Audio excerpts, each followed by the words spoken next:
Nicolás Alvarado, ayúdanos a explicarle a nuestra audiencia, gracias a tu generosidad y a tu experiencia y a tu cultura, a explicarnos la dimensión de Paul Auster, un hombre que por cierto nos hereda una última obra que viene siendo considerada como el testamento literario de los últimos 50 años en Estados Unidos.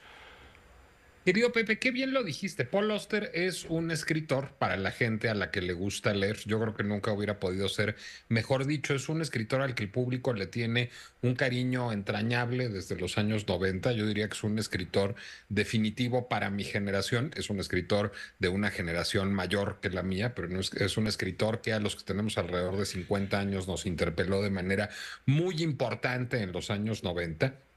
Y es un escritor que es un apasionado de la narrativa, es decir, sus novelas sobre todo y sus libros raros, porque tiene muchos libros difíciles de caracterizar, rebosan no solo referencias literarias, sino cinematográficas, televisivas. Es un contador de historias al que le gusta incluir otras historias en sus historias y jugar con la literatura.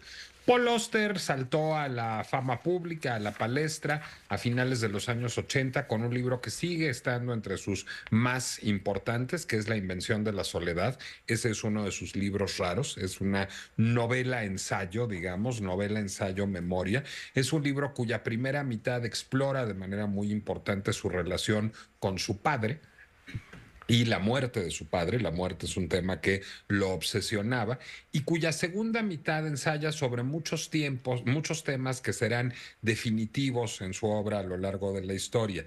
La coincidencia, la casualidad, el azar, el destino. Es decir, hay un poco esta idea de los seres humanos como juguetes de un destino, como juguetes del azar que se divierte jugando con nosotros. Y hay, digamos, muchas referencias metaliterarias, muy verse desde afuera como escritor, como influido por la literatura, como capaz de influir sobre el mundo. También hay un territorio privilegiado del mundo de Paul Auster, que es Brooklyn. Hoy una amiga me decía que había leído, ya no se acordaba dónde, que Paul Auster era a Brooklyn lo que Woody Allen a Manhattan y concretamente al Upper East Side. Hay un poco de eso, es decir, es el gran romantizador de Brooklyn, el mito contemporáneo de Brooklyn como este epicentro de la vida comunitaria hipster, digamos, se lo debemos un poco a Paul Auster. Y eso lo llevó a incursionar en el cine.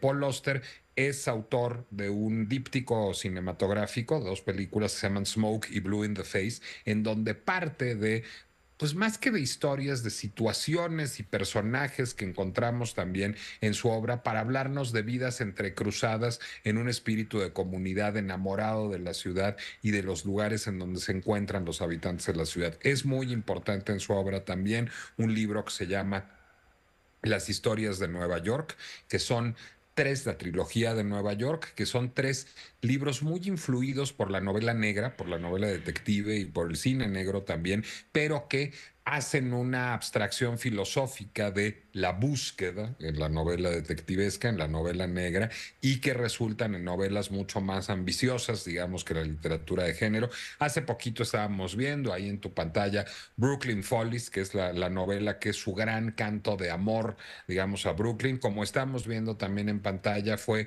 un habitué de la Feria Internacional del Libro de Guadalajara, de Phil Guadalajara, en donde era un hombre encantador, sencillo, afable, accesible. Era un enamorado de las historias y de la historia, un enamorado de los seres humanos y un enamorado del tabaco, lo que le costó muchísimo. Algunas de las pues páginas más bellas sobre el tabaco las escribió Paul Auster. El setting principal de sus películas Smoke, que por eso se llama Smoke, Humo y Blue in the Face, es una tabaquería. Y yo decía esta mañana, a manera de obituario de Paul Auster, que me fumaría un Schimmelpennig en su memoria si no fuera porque yo soy hipertenso y él murió de cáncer en pulmón. Nos dejó a destiempo ayer Paul Auster, querido Pepe.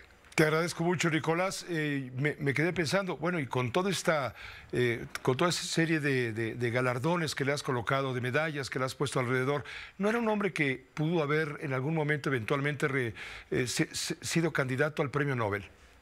Se habló mucho de eso en su momento y por supuesto sus lectores más entusiastas se enojaban mucho por eso, pareciéndome un extraordinario escritor quizás no haya tenido el calibre de otras omisiones graves como Philip Roth o como Claudio Magris, que son de los ausentes más frecuentes cuando se hace la lista del premio Nobel. Pero tampoco es una cosa que preocupe mucho a nadie, querido Pepe. Es decir, Correcto. yo creo, y esto no es un lugar común, pues la inserción de un escritor en el canon tiene que ver con sus libros y con sus lectores más que en los premios. Los premios están muy bien, permiten, digamos, ser una guía de lectura, ponernos al consciente de ciertos nombres, pero Paul Auster y su literatura son su propio premio Nobel. Nicolás, como siempre, muy agradecidos y reconocidos. Querido Pepe, un gran abrazo, muchas gracias. Igualmente, gracias, Nicolás Alvarado, eres periodista.